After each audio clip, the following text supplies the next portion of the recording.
Thank you, Mr. Chair, friends, and fellow members of truly the best committee here in the House. But it's very exciting to be doing transportation, and equally as exciting to once again be presenting a bill that I really don't need any notes on at all. I think Naraki is over there making plans with somebody, though, to punk me on this. Delegate Michelle Guyton, for the record, presenting you for your consideration once again, House Bill 55, speed monitoring systems in residential districts. So I'm going to make this very quick and easy and simple. This bill is a local control legislation. Currently, anytime a county wants to put a speed camera on any road that is not within a residential school district, or we haven't passed specific legislation for it, they have to bring it to this committee. We have to decide whether St. Mary's County should be able to put a speed camera on a certain corner, or whether Baltimore City should be able to put a speed camera on a certain corner.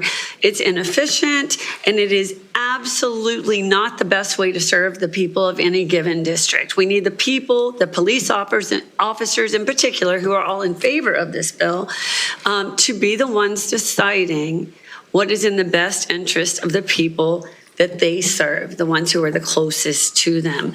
So that's all the bill does. It is a one-word bill. It changes, it strikes all the different counties that already do this and just says everyone can do it. They don't have to have more speed cameras. And if they do have speed cameras, they still have to follow all of the regulations that have been put in place by this committee over the years. But they decide where they go. And that's really the crux of this. I do want to point out to you that while I do have some favorable testimony here with me, you have, I believe, 17 letters of support, including the Maryland Chiefs of Police Association.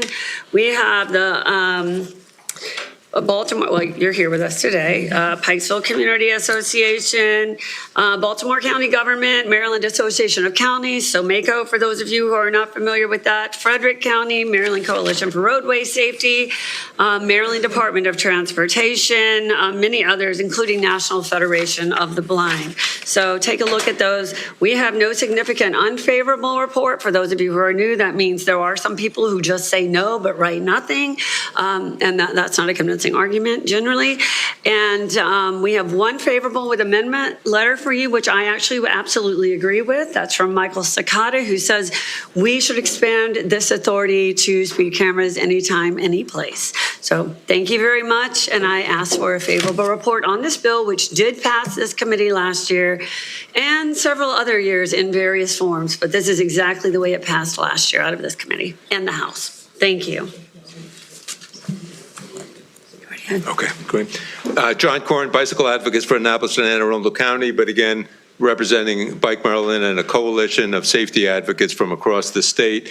As I said on an earlier bill, this is especially important for people who are traveling outside of a vehicle, people walking, people biking, school children, people with disabilities using assistive devices, people on motorcycles. The difference of 10 miles an hour or 20 miles an hour can mean the difference of life or death for any of these vulnerable road users. So anything that will help reduce speeding on our roads is going to save lives.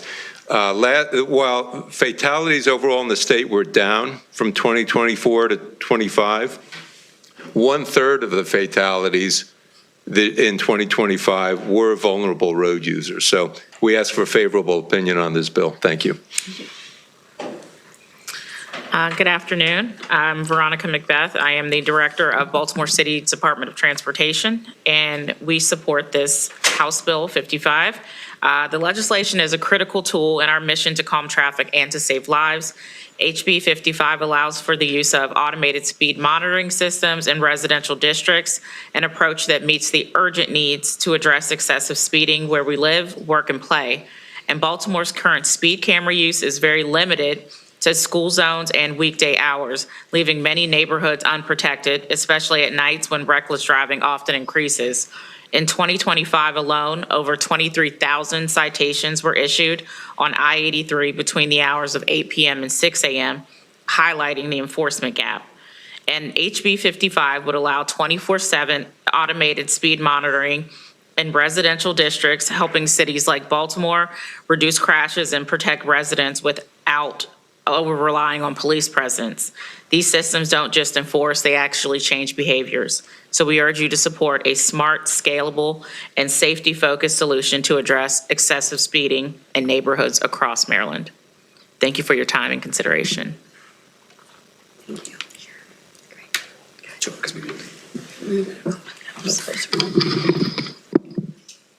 Good afternoon, committee. My name is Philip Mellerson. I'm here on behalf of Baltimore City as well. Speaking from a direct technical and operational experience managing an automated speed enforcement program. From a data and engineering perspective, residential speeding is one of the most persistent safety issues we see. Speed studies consistently show vehicles traveling well above posted speed limits, residential corridors, particularly on cut-through streets and during hours when traditional enforcement is limited. These are not isolated incidents, they are repeatable patterns tied directly to crash risks. Speed monitoring systems are effective because they are predictable, consistent in compliance. In Baltimore, once systems are deployed, we see measurable reductions in average speeds and decline in high-end speeding over time. That sustained behavior change, not in citation issues, typically a primary safety benefit. HB 55 does not mandate speed cameras. It authorizes local jurisdictions to use proven data-driven tools in residential districts while preserving local control. Jurisdictions must still adopt local compliance, conduct engineering reviews, select locations based on crash data and speed data, and comply with statutory safeguards. From an implementation standpoint, this bill aligns the law and real-world safety conditions and gives traffic engineers and local governments the flexibility to address dangerous speeding where people live, walk, play, and raise families. Baltimore City supports HB 55 and respectfully asks for a favorable report. Madam Vice Chair, do you mind if we bring up MML before we do Delegate Naraki's cross-examination? Thank you, Mr. You can stay. Thank you, Chair Corman. Good afternoon, members of the committee. Bill George with the Maryland Municipal League here today in support of House Bill 55. A lot of the points have already been covered. I'm going to speak a little bit more to the Vice Chair's point about providing local governments the option to choose their own path. There is already a robust and clearly articulated public transparent process in statute that needs to occur at the local level before speed cameras can be put into use. This is not a situation where someone from town hall is just out there putting out cameras because they feel like it. Local governments cannot use speed cameras unless they are approved by the council with reasonable notice and public hearings. And even before the cameras go into effect, the local governments must publish the locations of the cameras and install signage along the roadways where they're in use. This is really about empowering local governments to make the choices themselves over this issue. Currently, there are 52 municipalities out of 157 in the state that use speed cameras in school zones and some in residential zones as permitted currently under the statute. So about a third. So this is really a choice for the local governments to decide whether it's right for them or not. A lot are choosing to not use this authority, and that's okay too. But as to the Vice Chair's point, this is really, in our opinion, a local matter to be done through the local, transparent public process. With that, we urge a favorable report. Thank you. We have a question from Delegate Naraki. Thank you, Mr. Chair. Delegate, I'm not going to go down the pathway that you think I have here. I just have a couple of questions. If I could have 2 or 3, Mr. Chair, is that okay? Okay, thank you. I'm going to be nice. So last year, we passed a piece of legislation through this committee, a local bill for Baltimore County, but ultimately came through this committee with respect to 695 and 83. We placed some guardrails inside of that legislation that set boundaries to essentially how many you could place in a certain area, how many of these devices you can place in a certain area. Looking at the bill, I don't see any of those kinds of boundaries there, or guardrails, I should say. I know Baltimore County, for instance, doesn't have any of those, and I don't know what other jurisdictions around the state, but I know Baltimore County doesn't also have any of those kind of guardrails other than that they need to be in a school zone. So what would happen if the county, in this case Baltimore County, my county, I won't assume any others, wants to be really ambitious and put like 7 of them in one particular area? What would happen there then? Thank you for that wonderful question. And as you can recall, so I'm going to answer this in two different ways. Sure. As you recall from last year and the year before and the year before and the year before, particularly in our delegation, what happened to this bill often was that it was loved to death by folks who wanted to put different parameters on this particular initiative, which made it different from the rest of the state, right? And it also took away that local control that we're really looking for here. So what happened was our chair last year actually, and the year before, I think, actually sent the bill back to Baltimore County and said, we're going to do this, but we're not going to let one county dictate things in a different way than all of the rest of the counties. So we're just going to keep it clean, simple, and allow those counties to have the local control to make those decisions. And that's what this bill does. Sure. I do not believe that that would be a very fiscally intelligent choice for them to put 7 cameras right up next to each other. I doubt very, very strongly that scenario would actually occur. However, in this process that is already laid out, there would be public hearings about that and traffic studies that would have to prove that you needed those 7 cameras next to each other. So there are a lot of safeguards to make sure that this is used with restraint. Thank you for the question and letting me explain that. Yeah, no, absolutely. And so my other question of this, and so I have this in writing from Baltimore County. I know you and I have had discussions about it, so I'm not going to assume any other jurisdictions, but in Baltimore County, I have in writing from them that they utilize the speed camera program as a revenue generating program, not a safety program, right? They literally move speed cameras when they stop generating revenue. So how do we guard against that? Because I think all of us want these to be safety programs and not revenue generating programs. If they generate revenue, that's fine to the extent that they are slowing people down. But when you move them, and you put it in writing to me, and I can show you that where they put it in writing to me 2 years ago, when you put it in writing to me that we're moving them when they stop making money, I have a problem with that. And I think all of us should have a problem with that, because then that's not a safety program at that point. Well, I appreciate that, because again, I like to clear up any misconceptions that people might hear out there about this legislation. And so I really appreciate the opportunity to do that. I think that your interpretation of what was said in that letter to me is inaccurate. We know, and you can look at the legislation, it has been in law in the state of Maryland for any jurisdiction that uses these speed monitoring devices for many, many years, that revenue has to go back to public safety supports. It is not a revenue generator. It is not a tax. It is going to specific public safety efforts and to pay for the program itself. So no one's lining their pockets with this money, because this committee made sure that that couldn't happen, right? And I have not seen a letter from Baltimore County that I interpreted in that way at all. And I believe we have the same letters. Okay, so what I believe that they may have said is they do move them around as they are needed. And as people change their behavior in an area, right, they will move them to another area. And the way they know they're changing that behavior is fewer people are getting tickets.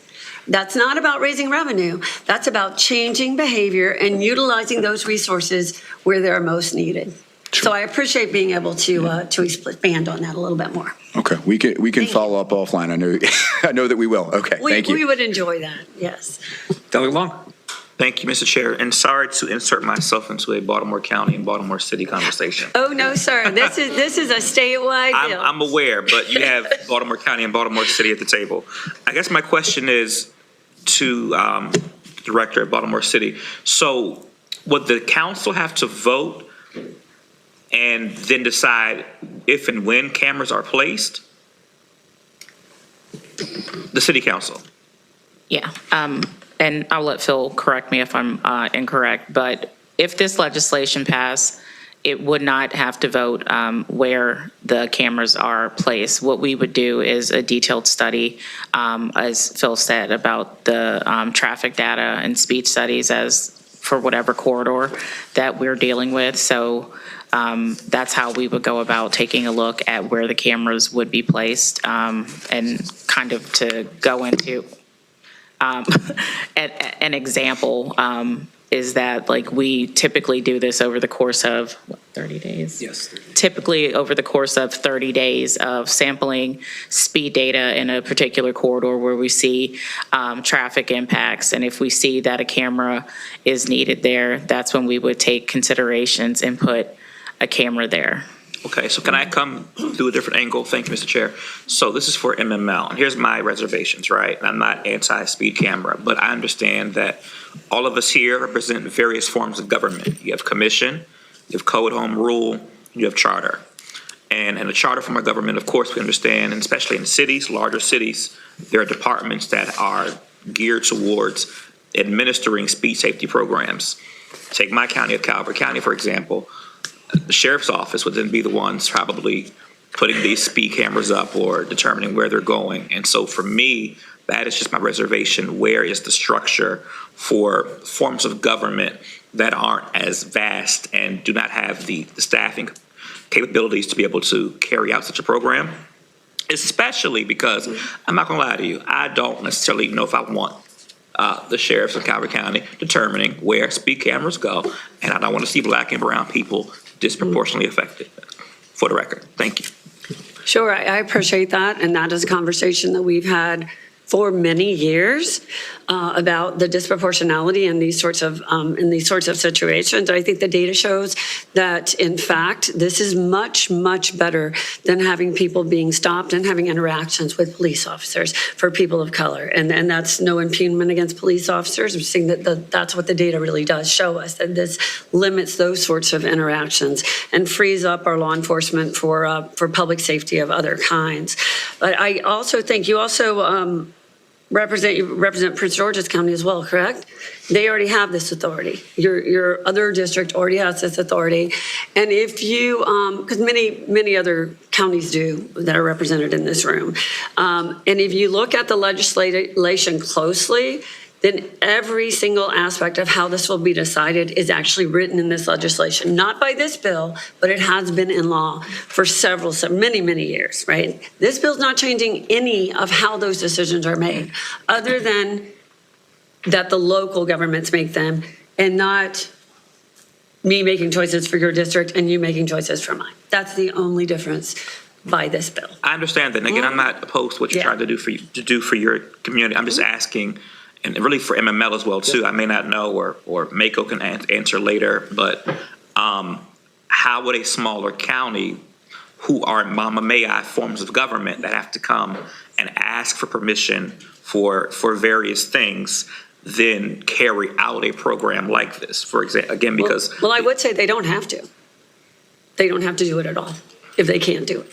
I mean, that would be my answer, and I think you spoke to that already. Right, and I can't speak for the different forms of county governments because we represent cities, but when it comes to that, there typically is an ordinance process that's done by the municipality to authorize that, or essentially to make it codified that there's been a formal decision made by the governing body of the local government that they would like to pursue this authority granted by the state. So there will be a broader ordinance passed that says, yes, we, the people of Annapolis, because here we are in Annapolis, the city council will say, yes, we're going to take advantage of this authority granted to us by the state, but we're not going to articulate in the code where the cameras are going to go. That's going to be a separate process that's done typically with, for smaller jurisdictions, they may have to hire an outside firm to do an engineering study or something like that. But that process is done typically separately. So the council takes advantage of the authority granted by the state through the ordinance process, and then the placement location is done through a separate public process. Thank you, Mr. Chair. Delegate Stein. Thank you, Mr. Chair. In defense of Baltimore County, Delegate, I just want to read from a letter submitted in support of your bill, which I support, from the Chief of Baltimore County Police. He says, installing a new school zone camera has a positive effect on negative driving behaviors. It slows the vehicles down significantly and reduces crashes. So from that statement, isn't it fair to infer that if Baltimore County is moving a speed camera from one school zone to another, it's because the camera has slowed people down, has had its intended effect?